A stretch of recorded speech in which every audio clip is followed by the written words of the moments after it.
pong isa-isahin. Pipilitin ko kahit gano'ng katagal tong live na to. Iisa-isahin ko po ang panggagago sa akin ni Merk. Ni Christian Merk Gray.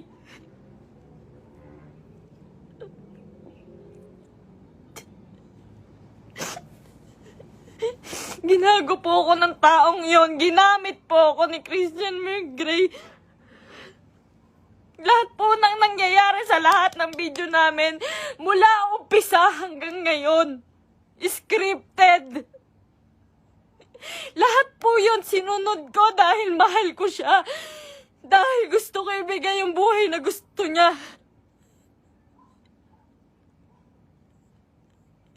Kung magtataka po kayo kung bakit maraming nawawala sa amin sa Team Merpay dahil sa kanya. Dahil po sa ugali ni Merk. Napakademonyo po ng ugali ni Merk. Ginago niya po lahat.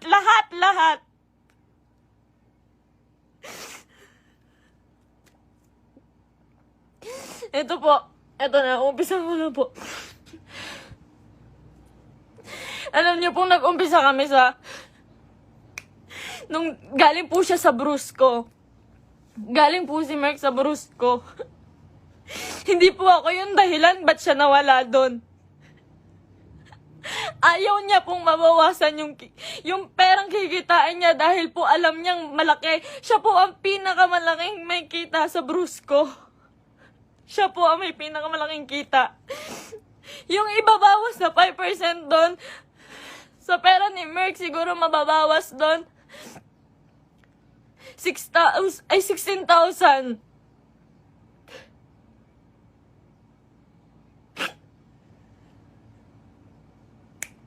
Lahat po ng kaibigan niya, ginamit niya. Hindi ko na po kasi kaya eh.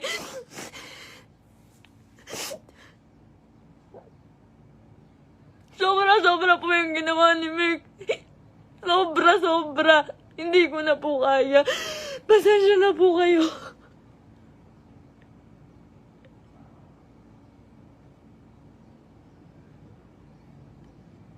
Napakawalang iyang tao niya ni Merk. Lahat po ginago niya, pamilya ko. Lahat po ng tao sa paligid niya, ginamit niya po. Scripted po lahat ng nangyayari. Sinusunod ko po siya. Kung makikita niyo po, lahat po ng video namin, puro bastos dahil po yun sa kanya. Ayoko po nun, walang may gusto nun. Kayo na pong bahala kung maniniwala kayo ngayon. Wala pong may gusto nun.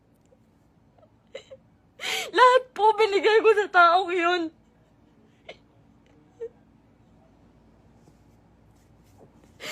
Lahat po ng panggagamit sa katawan ko, lahat po ng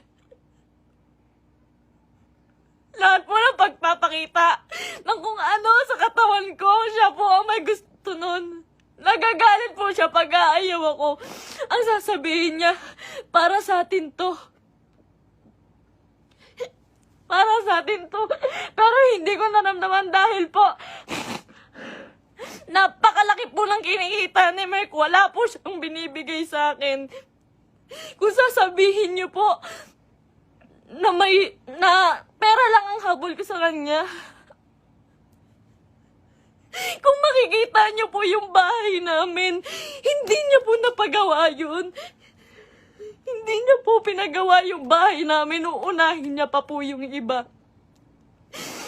Sa laki ng kinikita ni Merk, sa milyon ang kinikita niya sa isang buwan. 5,000 lang po ang binibigay sa akin yan, pati kay mama. Sa magulang ko po, 5,000 lang po, isusumbat niya pa. Mumurahin niya yung magulang ko.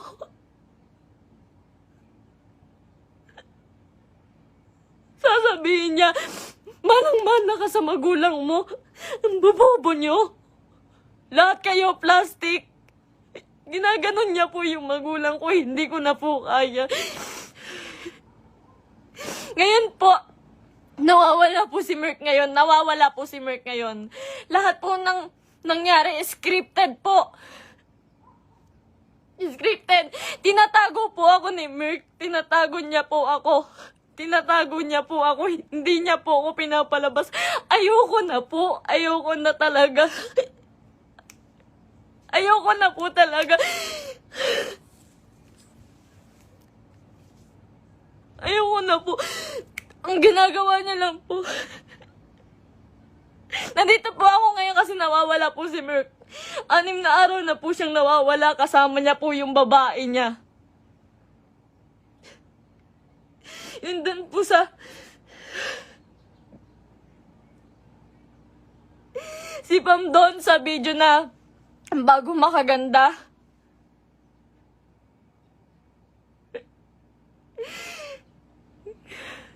Huwag niya po sisihin yung kambal doon, si Chen Chen tsaka si Tantan. Yung Centeno twins po, hindi, huwag niyo po silang sisihin doon. Dahil utos po ni Merk lahat yun. Ako po, hindi ko na po kaya si Merk. Hindi ko na po kaya si Merk. Demonyo na po yung utak niya. Sobrang mukhang pera. Sobrang mukhang pera ni Merk. Lahat ng tao ginagago niya.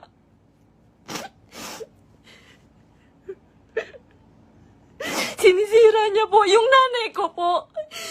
Yung nanay ko na nasisira na din po sa inyo. Yung sasabihan po yung nanay ko na mamatay ka na, siya po may utos nun. Siya po may utos nun. Ginagawa niya pong robot yung pamilya ko dahil sa akin na lang po tumitingin yung pamilya ko. Sa akin na lang po tumitingin yung pamilya ko. Ba't nila sinusunod si Merk? Kada pupunta po sila sa bahay, may pagkain na sila. Maghihintay kami ng script niya. Magagalit pa po yan pag nagkakamali ako. Pag may mali po ako nasasabi, pag kailangan ulitin ng video, magagalit pa po yun. Lahat po ng video namin, scripted. Dahil po sa kanya.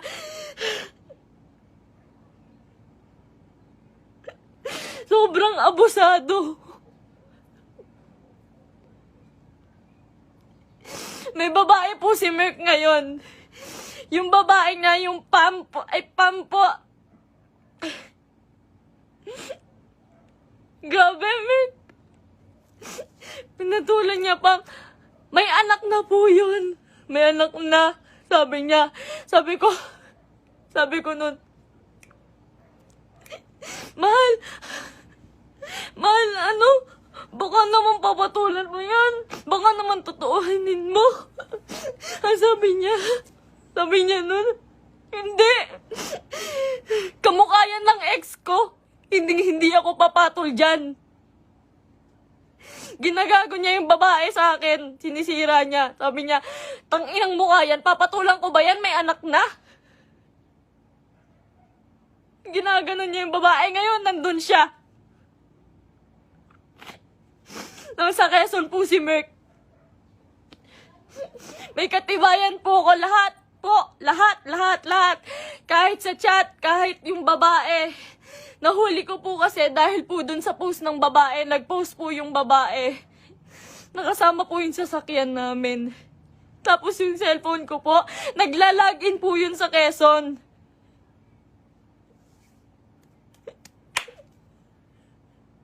Lahat po ginawa ko kay Merk. Pasensya na po kayo. Ako po mismo humihingi ng pasensya dahil po kinonsinti ko siya. Mahal ko lang po talaga. Ngayon lang ako natauhan. Sobrang dami kong kaibigang nilayuan. Pamilya dahil ayaw nila ng video namin ni Merk. Sobrang dami ko pong nilayuan. Wala po akong kaibigan ngayon. Wala po akong kahit sino ngayon. Dahil kay Merk. Dahil iniingatan ko po siya.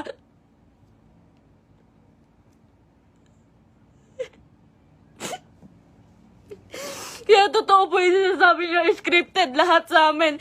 Scripted lahat ng buhay na binigay sa akin ni Merk. Lahat po ng pera niya sa kanya lang po. Sa laki po ng pera niya, nagkakautang pa po siya. Sobrang samang tao. Ultimo shampoo namin, sabon namin, ako pa bumibili. Grabe po, pambabastos sa akin ni Merk. Hindi niya po ako nirespeto.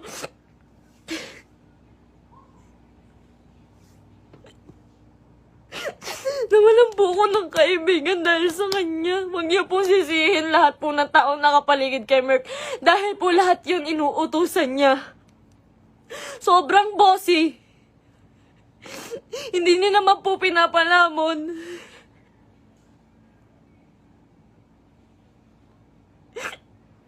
Hindi ko po in-expect na darating po talaga to. So,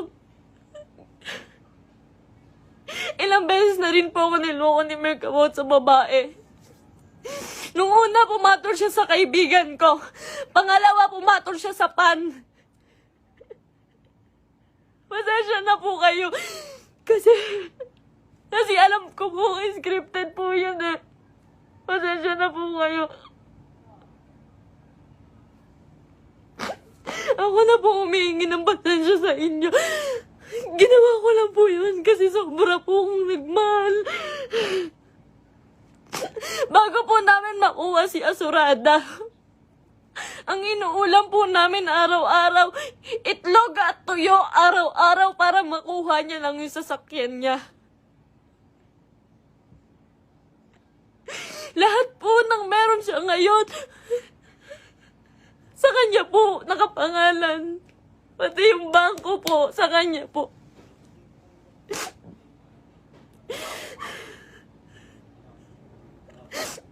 Paghihingi po ako sa kanya, hindi po yun magbibigay. Ultimo sarili kong damit, ako pa bumibili. Sa isang buwan po, 5,000 lang ang binibigay niya sa pamilya ko. Tapos susumbatan niya pa. Lahat daw binigay niya sa akin.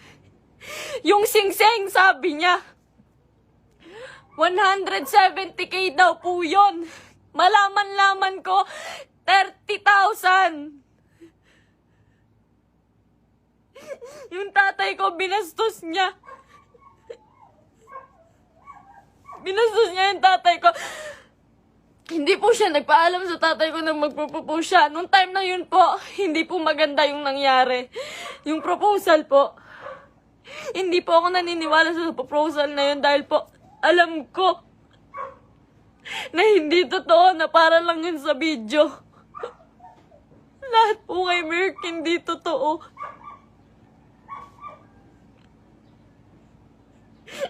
Yung buhay niya, yung pagkatao niya, yung buhay na binigay niya sa akin, hindi po yun totoo.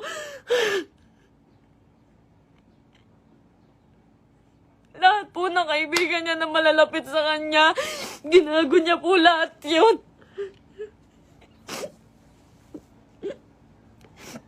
May nakakita po sa kanila dito sa Naik.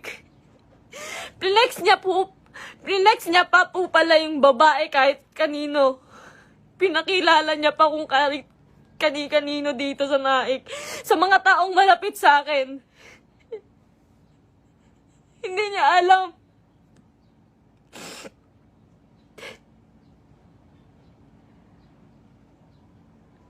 Grabe po yung ginawa sa akin. 3 years. 3 years po akong nagtiyaga. Isang buwan po akong nakakulong. Isang buwan po akong nakakulong sa kwarto. Kinukulong niya po ako kasi bawal daw po ako makita ng kahit sino ng kapitbahay. Nandito lang po ako pag uuwi po ako sa Antipolo. Madaling araw niya po ako iuuwi doon para walang makakita sa akin.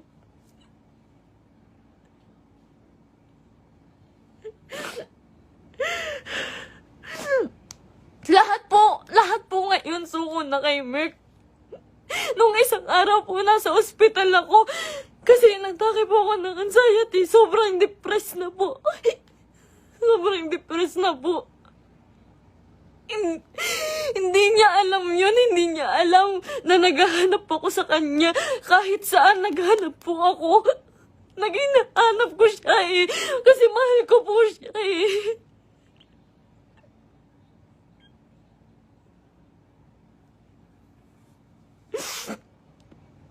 Ilang araw po wala akong tulog, wala akong kain, kakahanap sa taong yun. Tapos malaman-laman ko nakasama niya yung babae.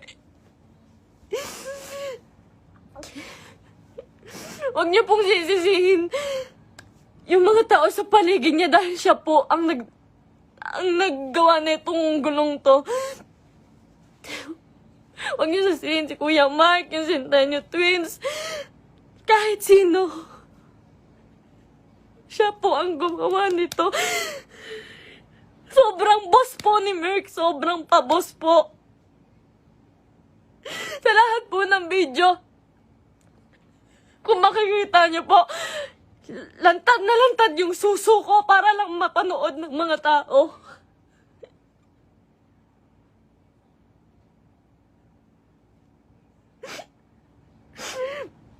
Para lang panoorin niyo, para lang magkapera siya. Lahat po ng taong nawala po sa amin, hindi ko po masisisi. Eterners TV, Brusco, Arnold, Tatay Onin. Marami pa pong nawala sa aming mga kaibigan dahil po sa kanya. Dahil hindi po nila kaya. Hindi po nila kinakaya si Merck. Nagmahal lang po ako. Pasensya na po. Pag mag-short film po kami, magkamali lang po ako ng unti. Nangina naman mahal, galingan mo naman. Pati po pagkapahulog ko po sa hagdan, hindi po yun totoo. Ang sakit po ng katawan ko nun pagtapos. Ginawa ko yun sa kanya nung nagpakahulog ako sa hagdan.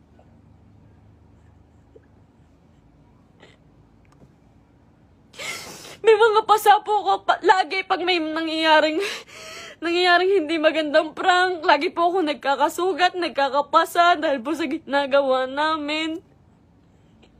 Hindi po ako nanghingi ng kahit piso kay Merck. Hindi po ako nanghingi ng kahit piso kay Merck.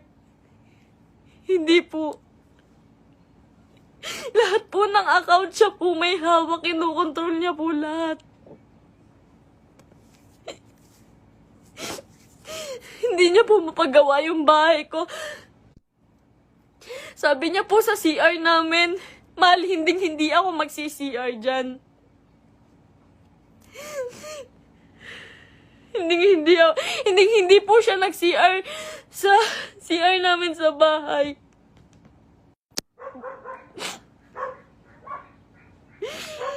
Pero hindi niya po yun mapagawa. Tinitiis niya po yun. Kayo na pong bahala kahit hindi na po kayo maniwala. Hindi ko po kayong masisisi. Kasi lahat ng ginawa ni Merck, hindi totoo yun. Wala nang totoo kay Merck. Mahal na mahal ko yun. Ang dami kong ginawa para sa kanya. Alam po yan ang mga totoong kaibigan namin. Alam po nila kung gaano ako nagsasakripisyo araw-araw. Napakarami niya pong pera, pero ang dami niya rin pong utang. Hindi ko na po alam kung saan niya pinupunta yung mga pera. Kung makikita niyo naman po kasi sa mga video namin, wala po talaga akong hawak na may mga pangalan na damit, may pangalan na sapatos. Lahat po yun ako lang po. Uutang pa po ako sa ibang tao, magkapera lang. Lagi po akong umuutang sa ibang tao, magkapera lang.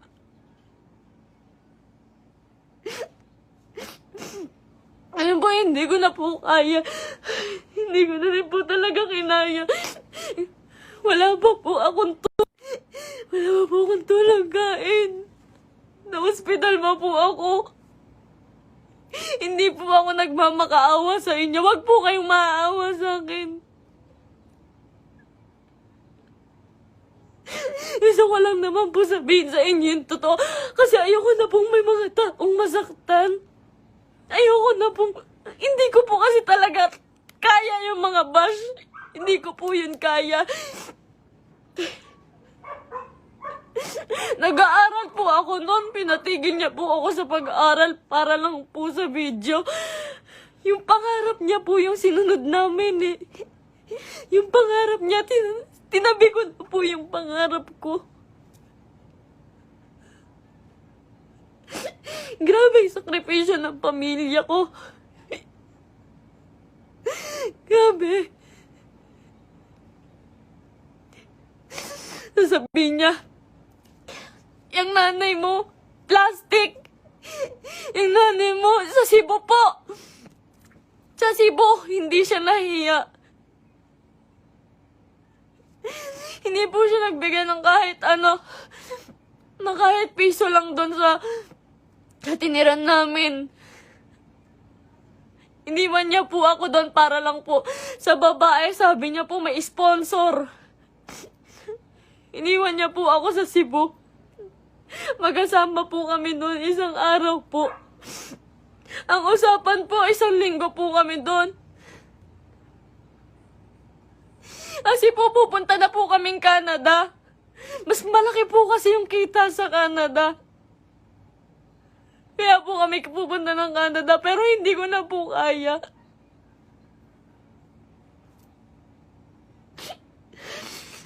Ganito, ngayon, fiancé niya pa lang po ako, pero grabe na po yung ginagawa niya sa akin. Sobrang mukhang pera ni Merk.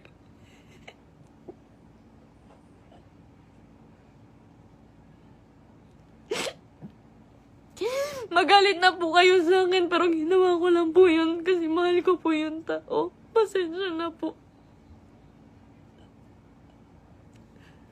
Pasensya na po.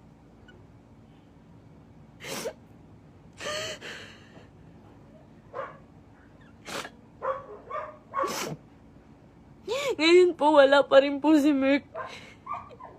6 na araw na po siyang nawawala. Pinabayaan niya po ako mag-isa nang walang pera. Wala po akong hawak na pera. Pinabayaan niya po ako. Iniwan niya po ako. Ang dami ko na pong utang ngayon kasi po wala akong hawak na pera. Tapos hahanapin ko siya.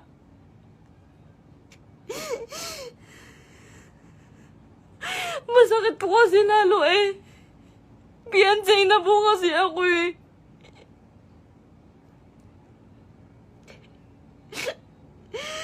Sobrang pasensya na po sa inyong lahat. Sobrang pasensya na po. Mahal ko lang po yung tao. Pero ngayon po suko na po ako. Pagod na po ako. Pagod na ako.